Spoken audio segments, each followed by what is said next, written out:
So my mind is blown. I've been sitting in all of the presentations this morning, and coming from a classic print background historically, but knowing the framework of content management systems, having used them for so many years, I'm just enthralled by the developments that have taken place. So well done, Ibexa and partners, because for the last 6 years I've been a researcher, basically a cyberpsychology, social science researcher.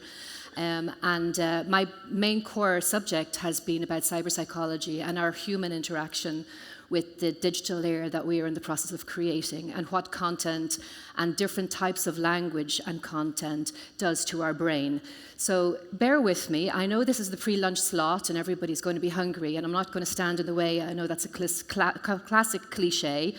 But what I would like to do is to get you a little bit to focus on the image. The previous speaker spoke about music. Scott this morning, he spoke about symphonies. He spoke about composing, words that are new to me when it comes to technology. But what I'd like you to do is concentrate on the image and the story and the narrative behind some of the images that I will show you.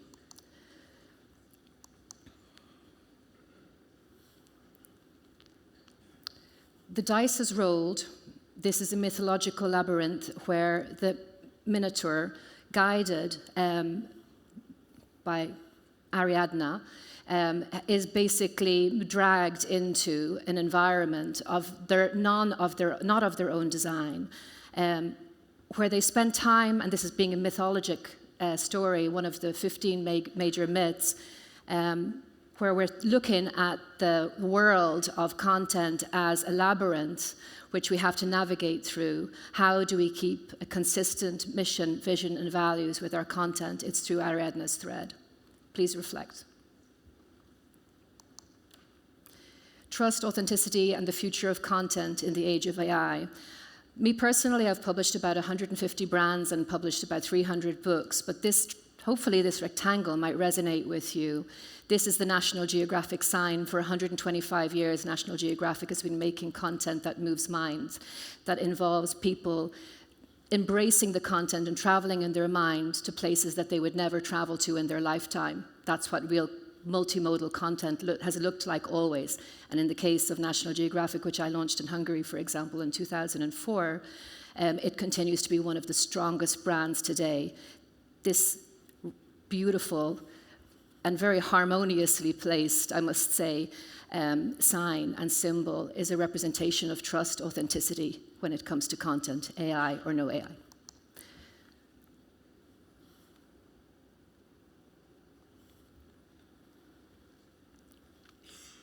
Have a close look. Looks human, not human. What we believe, there's a new paradigm when it comes to content. We know that faster, better, quicker is what all of our clients want. And we also know that we can produce content with ChatGPT, and that we can even write a book in minutes if we so choose. But at the end of the day, we're like a gardener when it comes to content. You have a hedge out there, which is this infinite amount of content. And as you are the creator, you have to shape it into something that actually is going to be embracing and positive for your audience. Please reflect. What is the meaning of this image for you?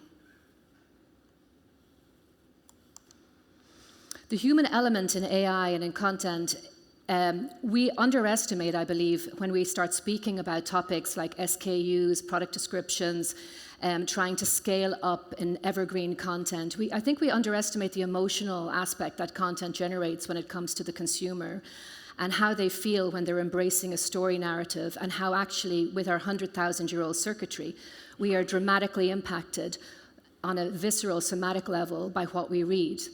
This is why, when it comes to looking at agentic forces and agents creating content that is outside of the realm of our human experience, we are likely to find ourselves actually confronted with the reality that our 100,000-year-old circuitry is going to have this impact, and called what Damasio very nicely has surmised to being the somatic marker hypothesis, which basically we will reject something that's non-human. In technology and in AI and in robotics, they call it the uncanny valley.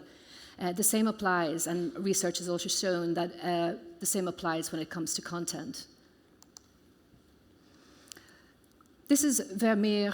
Obviously, it's an authentic image as it would have been originally painted in 1665, very recognized by the Dutch artist. It looks familiar, but it's not the same. It's not exactly what we would call in the world of editorial a credible image. In our world of editorial, flipping a photograph so the person in the image is looking in the opposite direction would be considered to be unethical. So you can imagine in the context of content creation how unethical it would seem in terms of appropriation of the creative nature of an established artist to co-create in this way. Is it art? Is it authentic?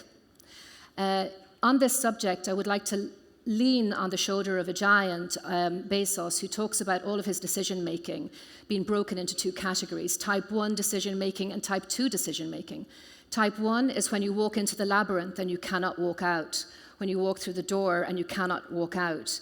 Those types of decisions, and particularly in the context of the application of agentic AI to your content creation strategies, that is a type 1 decision. Therefore, the recommendation would be to slow down, take your time. It's irreversible, it's irretrievable.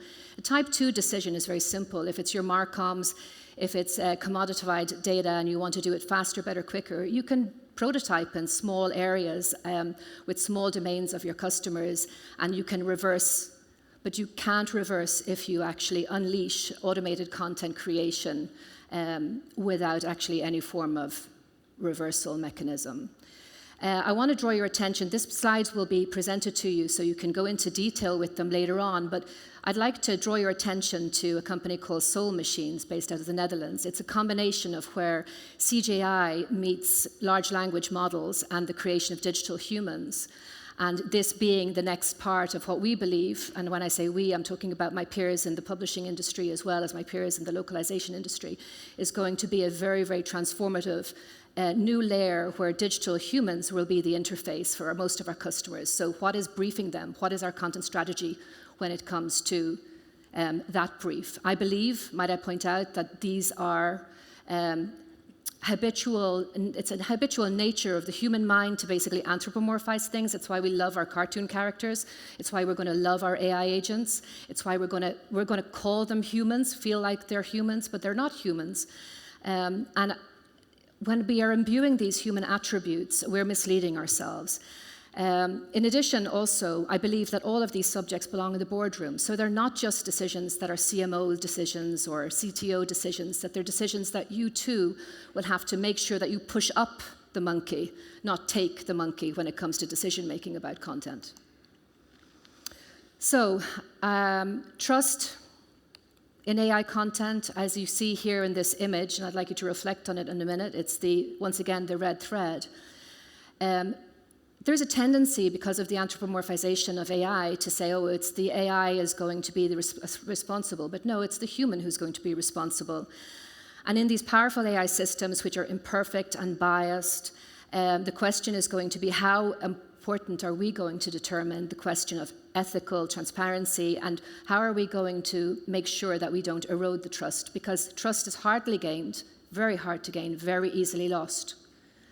And if you amplify that out across a globalized platform, it's going to be even more lost. So one has to really handle with care. Obviously, the European Union AI regulation and the GDPR gives us the protection, and I'm very thankful that myself and my children live in the European Union, where our privacy is a fundamental human right and considered to be so, unlike in the US, where your privacy and your data is a commercial asset. So I loved this, although I did have some reservations as to whether I should publish it or not. But this is the biggest bullshitters list. You can go onto Nature, and you can actually find this paper, or onto GitHub.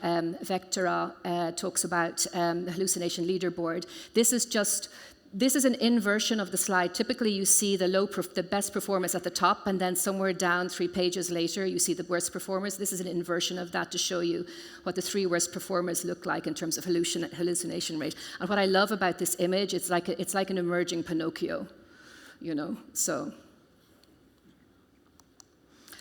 So the future of creativity, and basically here, we all know that we are living off a fossil fuel when it comes to LLMs, that there is not an infinite amount of data. The next step is going to be synthetic data.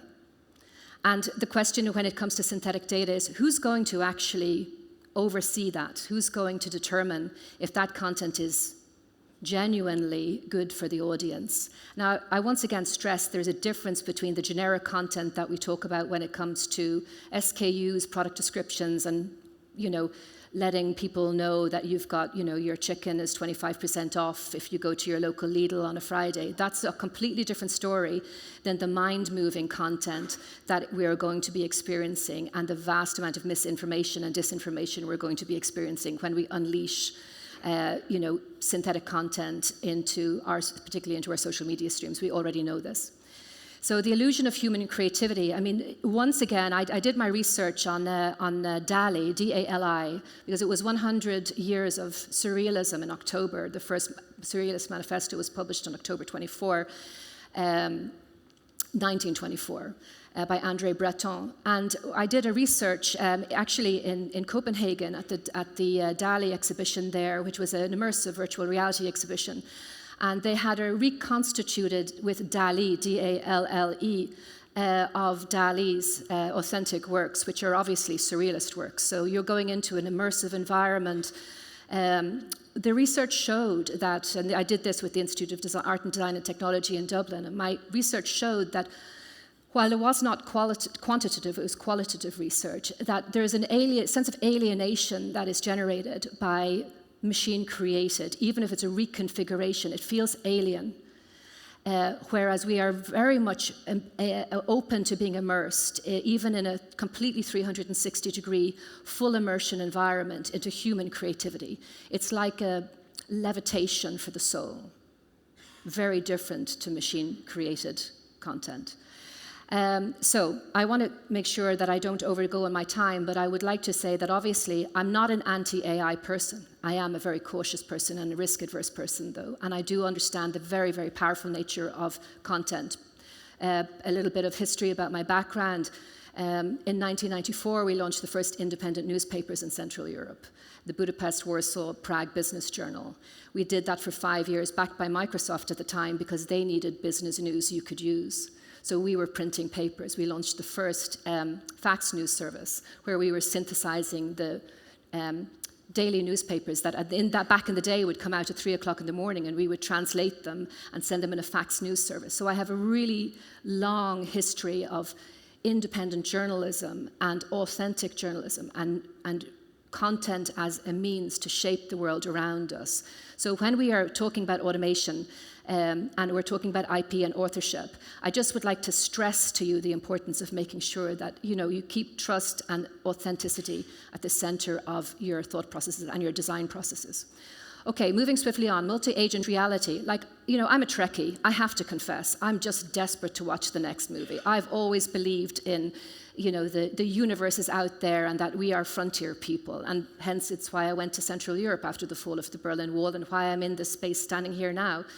It's because I always want to be at the bleeding edge of innovation.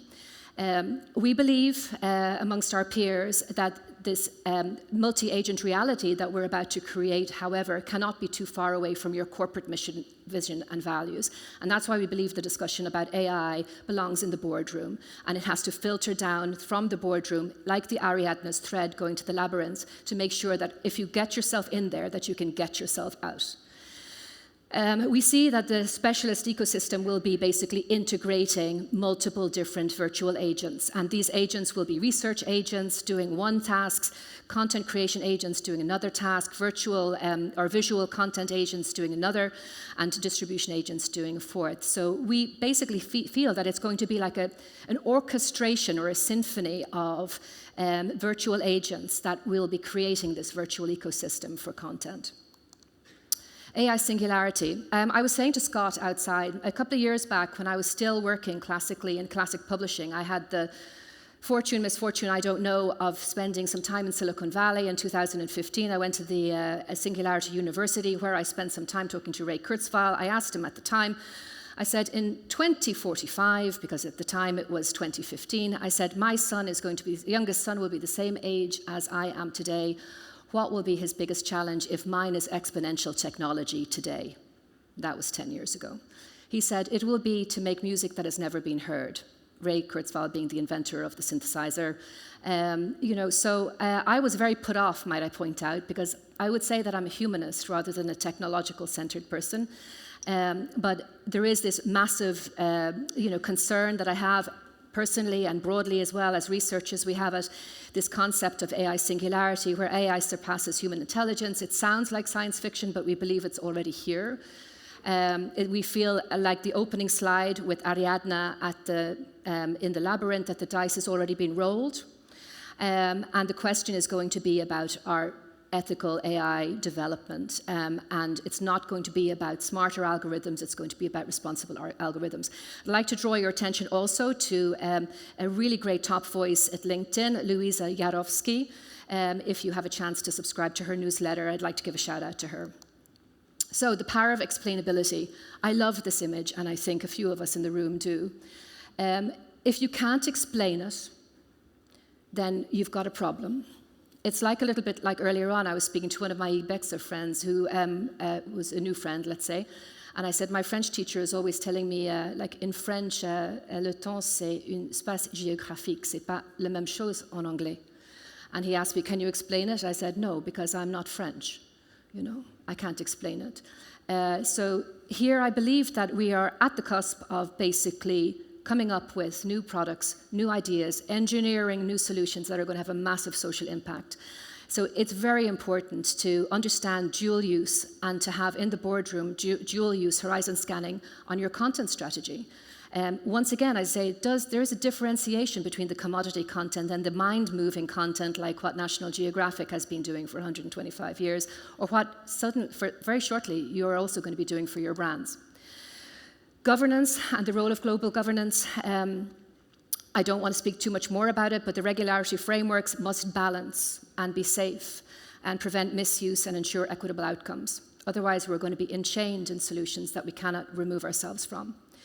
Protecting authenticity, emphasizing human creativity, labeling AI-generated content, and ethically using AI is the way forward. Building trust in the age of AI, we've let the cat out of the box. It's not that we have a parallel Schrödinger's cat in the box situation where he's both alive and dead at the same time. I think the cat's truly out, alive, and moving in the room.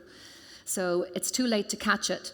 But I believe, and this picture, I love this picture, and please reflect on it if you can. It looks a little bit like a brain to me. And I want to throw it back to the question of the topiary and the gardener. But what I see in this image is like these bridges, that are navigating over the labyrinth. And to me, these are transparency and trust frameworks. They're clear lines of accountability in the boardroom and risk management protocols. They're ethical practices with adjustment protocols and effective governance, and engaging stakeholders and government and business and individuals in having a broader understanding of what we're doing when it comes to agentic AI and just using AI in terms of content creation. As I said at the outset, the type 1 content is the stuff that moves minds. The type 2 content is the stuff that basically makes your life easier, which is the stuff that is about the evergreen content or the SKUs. So I am making a distinction here. A key message here is that trust isn't given, it's earned with consistent transparency and authentic human oversight. So, yes, type 1, reversible. Irreversible decisions, improve explainability, global frameworks, individual action. So my takeaway, and I know that the best a person can do for the audience when you're approaching lunch is let you out early.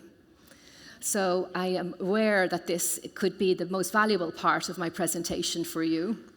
And I do hope that this presentation has done nothing other than maybe give you some topics for discussion over lunch in the context of the much broader picture of the fantastic presentations that we've heard today.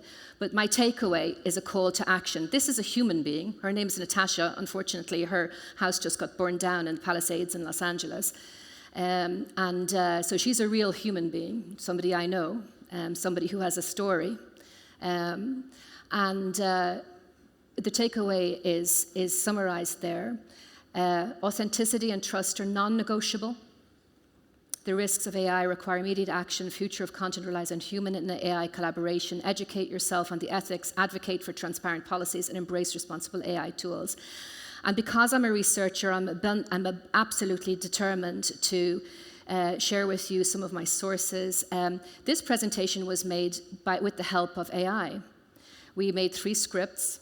We basically copied and pasted and cut out and looked and saw and decided to establish whether or not we wanted to integrate some of the aspects and elements and recommendations. This presentation and the 3 scripts will be made available to you for your reflection, if you would like. And because I'm a classic, book girl, I'd like to give you 3 book recommendations. It may help you make more sense of the presentation even. But these books I found to be, and particularly Damasio, to be very, very useful when it comes to really understanding the human impact and the human brain and how content and how our world is shaped by our 100,000-year-old circuitry. And obviously the 15 myths that explain our world. Well, if you don't understand the Minotaur and Ariadne, it's a good book to start with. So, my closing slide, I'd like to thank all my colleagues also from Anita from Wonderland Agency and David Lenchage, who were my synthesizing partners in this process of completing this presentation. So, thank you very much. I think I've given you an extra 8 minutes and 29 seconds for lunch. So say hooray, thank you. Thank you so much.